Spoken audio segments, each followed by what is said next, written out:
Assalamu alaikum. Hey guys, I'm back and welcome all of you to my new video tutorial. This is gonna be the third video lesson on Google Earth Engine, and as I have promised you guys to bring up the series video tutorial on Google Earth Engine. So if you have not yet checked out my previous video lesson on Google Earth Engine in other topic like Python, you can check it out in lat long code at this channel. So today's video is all about importing a satellite image on your map. A satellite image with multispectral band on your map using JavaScript codes.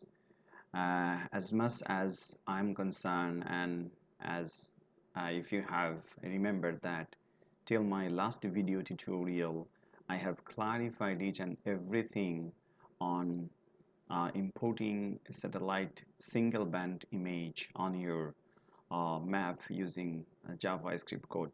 So in today's video, I'm gonna advance a little bit further to just I import a satellite image with multispectral band within your study area. So without further delay, let's just jump into our tutorial. So as right now I'm staying in the Google Earth Engine platform window. Here all the documentation, rubrics, everything is explained very clearly. From here, if I want to go to the scripting window, I should click the code editor and it will pop up like this.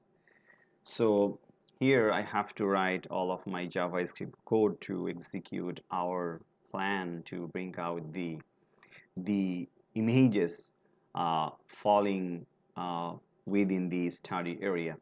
So here the scripting and docs and assets. So first I have to specify the study area. So here is the United States of America. For the study area, I have chosen Florida State, where I am staying right now. So you can specify your study area using this drawing tool. This is the shape polygon tool, and this is the rectangular shape polygon rectangular drawing tool.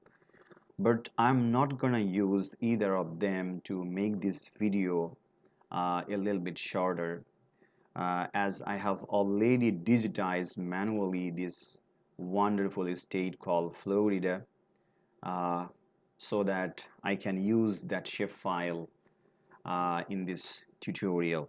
So to a little introduction this about this state, Florida is the uh, extreme southeastern state of USA. To its right, the giant Atlantic Ocean, and to its left, the famous Gulf of Mexico.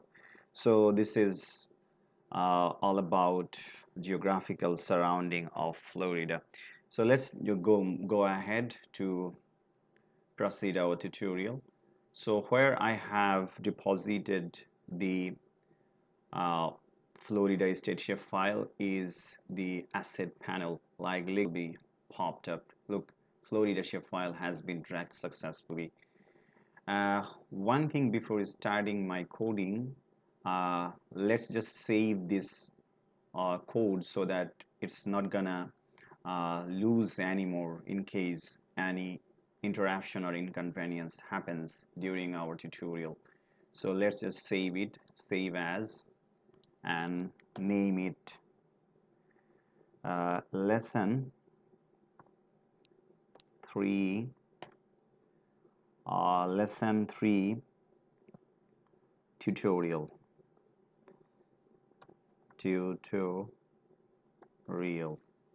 Okay, save it.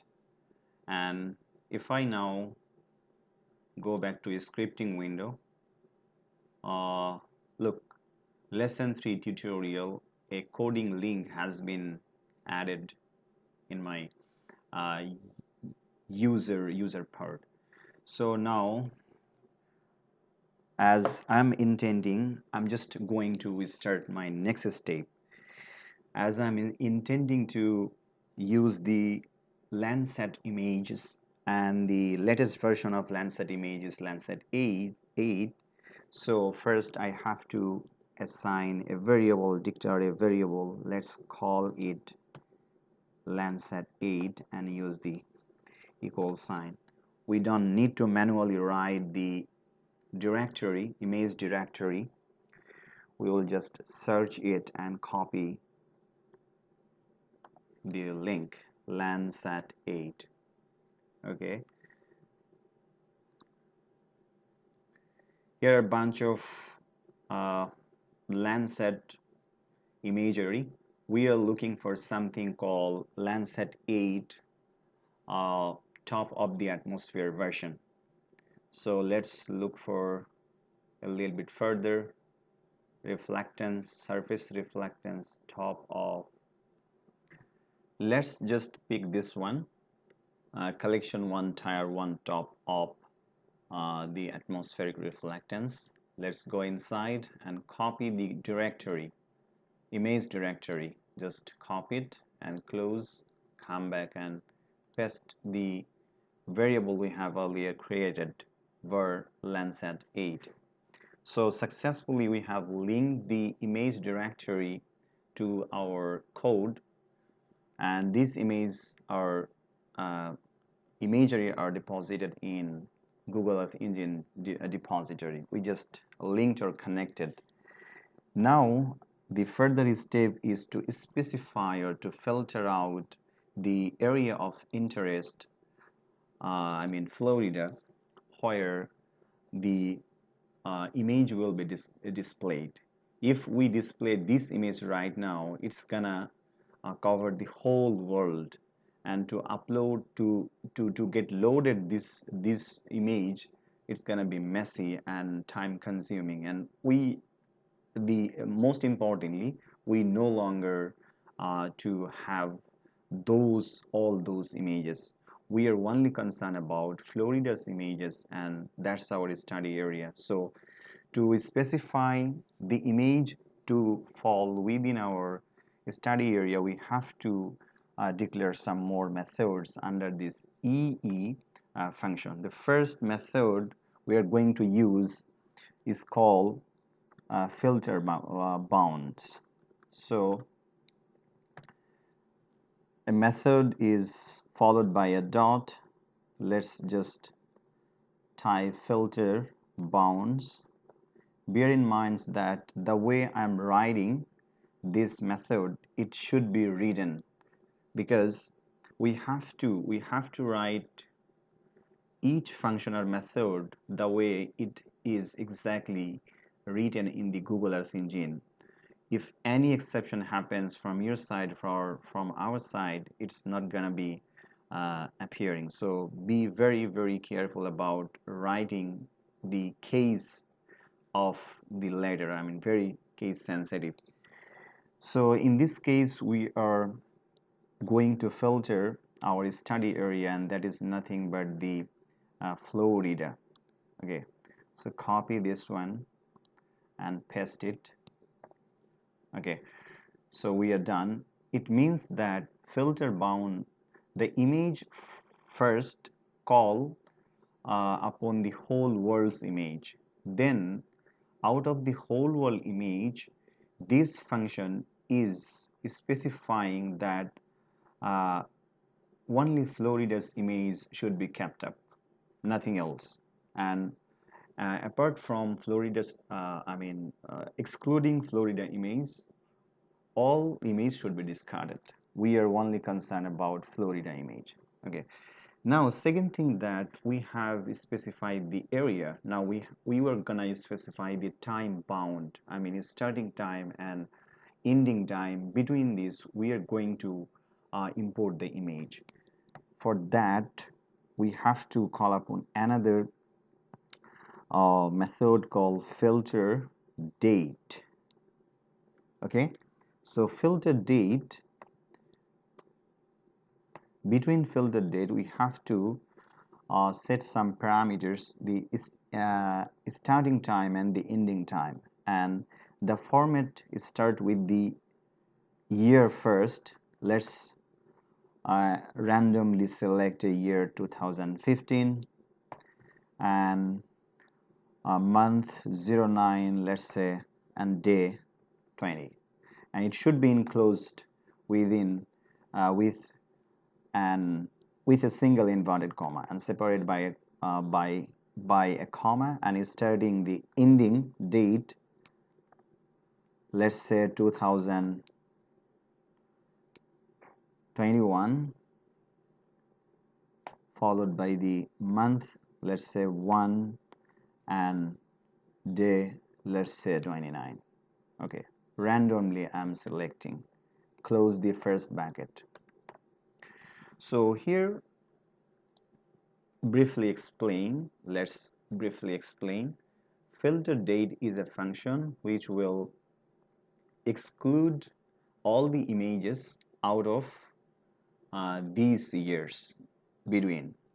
Okay, so only we will be concerned about the image. I mean, the image are gonna be displayed only falling between this range 2015 to 2021. I mean 2021. So now the third parameter, the third criteria we are gonna set for this image to be loaded is cloud coverage. Images are filmed, I mean, across the world during the whole year, but we are only concerned about the less cloud coverage image. So to do so, first we have to call upon another method called filter metadata. Filter metadata. Okay, so filter metadata will specify how much cloud coverage this image is gonna allow. Okay, here we should exactly write the way it is written in Google Earth Engine.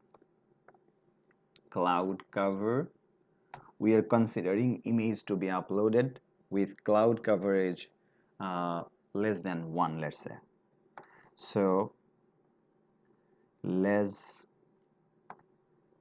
underscore, then close inverted comma, less than 1, this one, sorry. Okay, so filter metadata is something which will define the cloud coverage extent, cloud cover less than 1.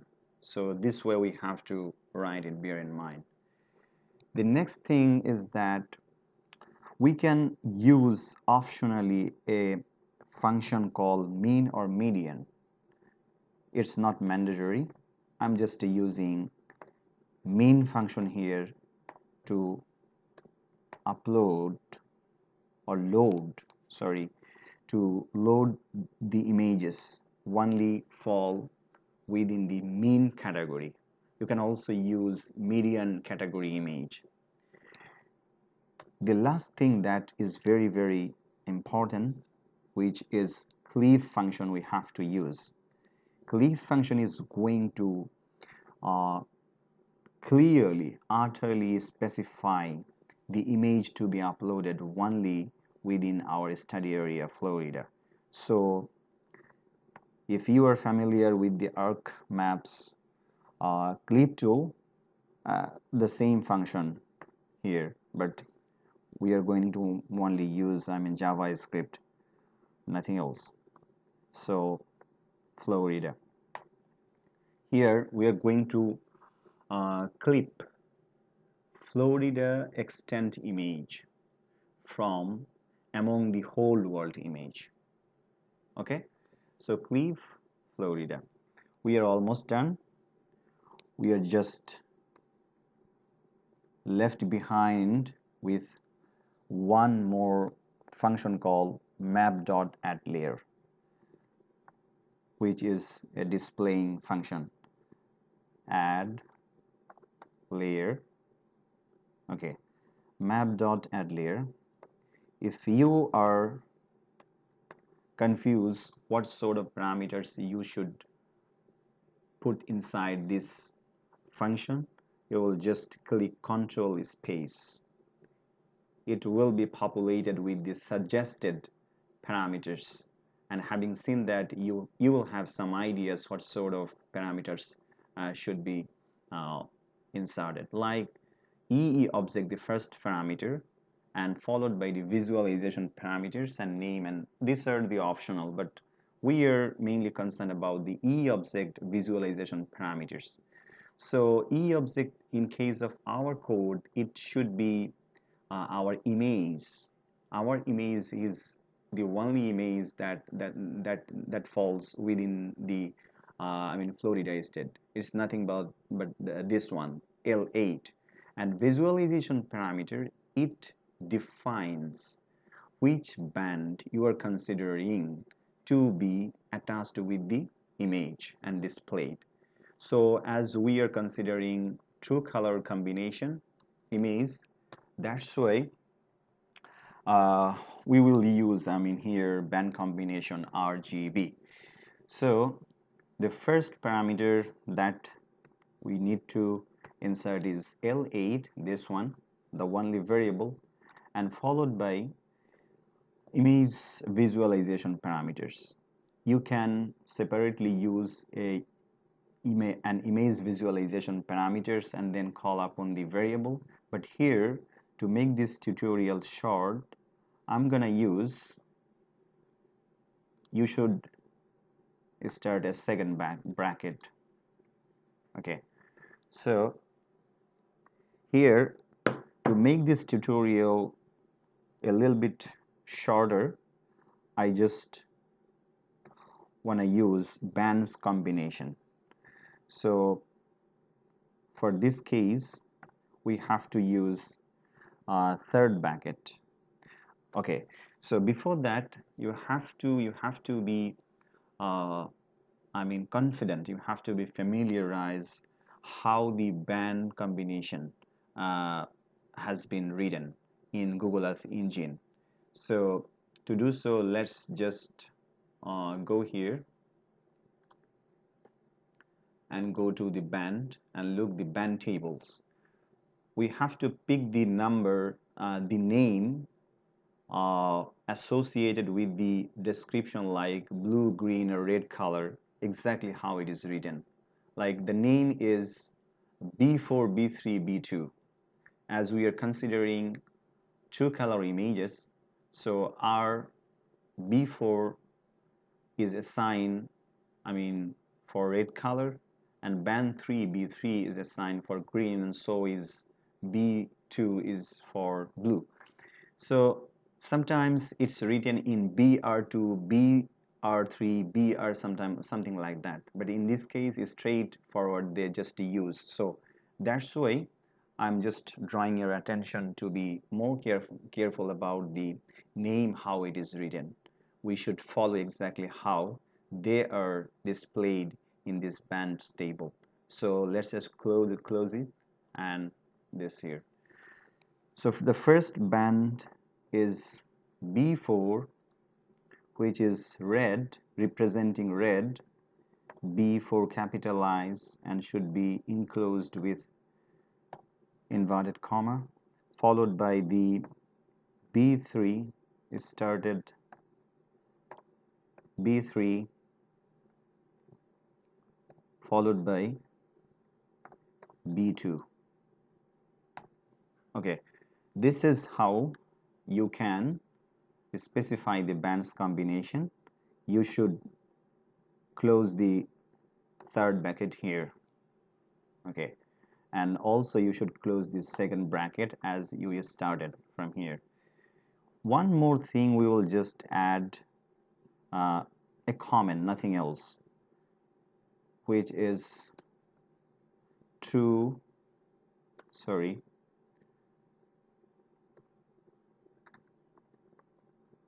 color composite. Okay, so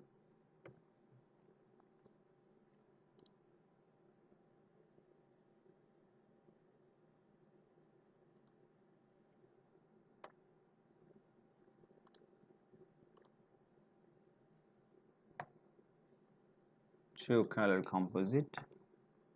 Look, one semicolon. Let's put another semicolon here. So we are all done. If we just hit the run button right now, let's see what happens. Okay, our image has been displayed within our expected study area, that is Florida. But it's something like vague, kind of vague, although it is in, colorful combination, like multispectral. But we can make it very much clear, just a little bit addition, going to the setting, and here we will just uh, increase the stretch level. Let's say stretch level 98 and apply it. Look, the much better than the before. Close this. Okay, one thing I was wondering if you could notice that uh, the image has been displayed, although it was not zooming according to our expectation. So to do so, we will just add one more function here, and that is nothing, just center the image object. Okay, so that the image will be displayed on our expected zoom level. We will not need to customize or frequently just zoom in and zoom out using our cursor. It will automatically be zoomed in or zoomed out. So one more function we have to just use, center object.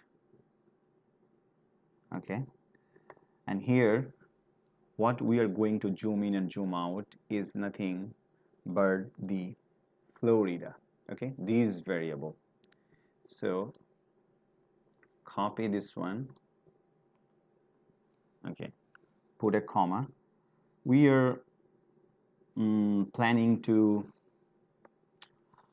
display this image in zoom level 10, let's say. Sorry. And now hit the run button. Look, it is displayed automatically with the zoom level of 10, and the image has been centered on the map. Okay, so you can just zoom out and look this. Okay, if I just this one,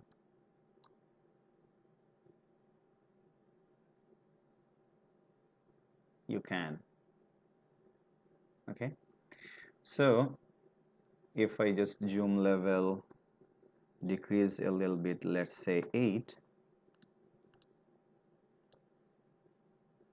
look.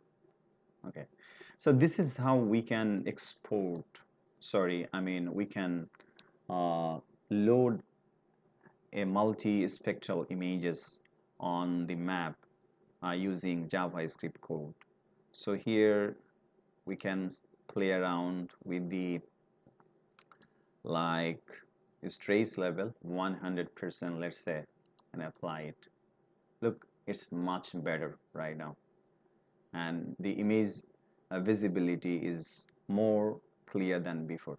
So this is how you can use JavaScript code, and you don't need to download the images.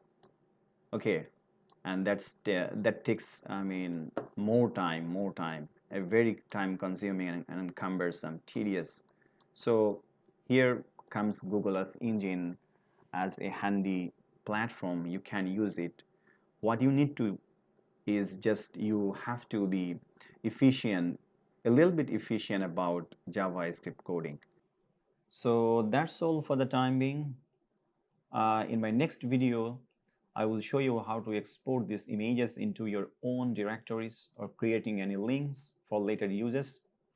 And so to get notified for that video, please do subscribe to my channel. I will come up with that video. Till then, bye bye. Allah Hafiz.